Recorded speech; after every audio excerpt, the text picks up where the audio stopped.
is you add the two numbers together to get the next one. And this sequence you find throughout nature and throughout the formation and the relationships of parts of the human body and the human face.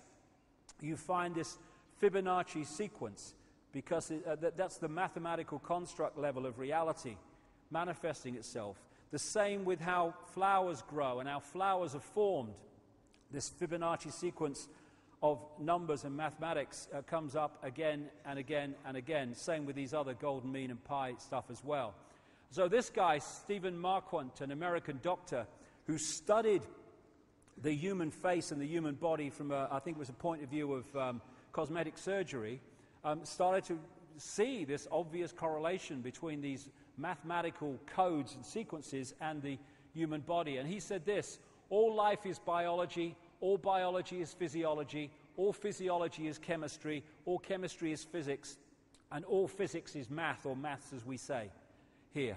And he might have added, and all maths is energy, because that's the next level of it.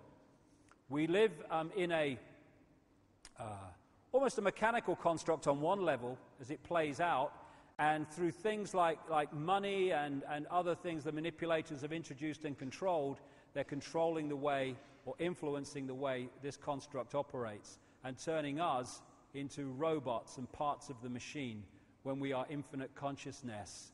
It's the same with astrology. When we're born at a certain time, we pick up energetic vibrational fields that are around at that time that are affected by the relationship of the planets of that time, the sun at that time. And they can influence us because this affects our body consciousness auric field.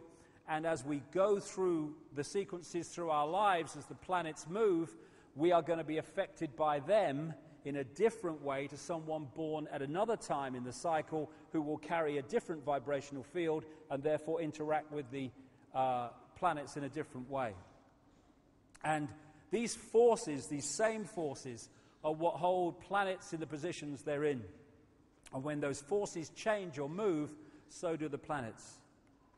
So, as we finish this first section, what is reality? Whatever we believe it is, and more than that, given what we're going to talk about in the second section, whatever we are told to believe it is.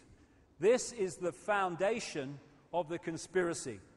And I've started with this because from that, as we move through the day, the way society is structured and the way that the whole system that we experience every day works starts to make dramatically more sense once we realize what we're dealing with, and also have the knowledge that those in the shadows, not the bushes and people like that, the ones with the real power, they understand all this, and they've structured society with that knowledge to control us through this knowledge.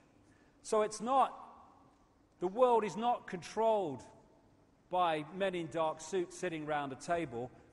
It's massively influenced by them because they're playing out this conspiracy. They're not the origins of it. This is where a lot of conspiracy researchers go so far and stop. They think this is it. It's the Bilderberg Group. It's the Council on Foreign Relations. It's the Freemasons. No. This is one level of it being played out. Behind that are the shadow people, the human shadow people, who operate behind the scenes, who control those people who are apparently in power and appear on the news and sign the legislation, but the real power's here. And they, in turn, are controlled by the other dimensional shadow people, which I'll get to big time in the second section.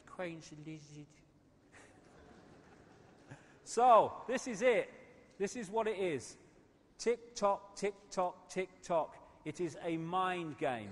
And that's great news, because we, with this knowledge and with the knowledge of who we are, the dramatic, infinite genius of who we are, can take that power back. Thank you very much.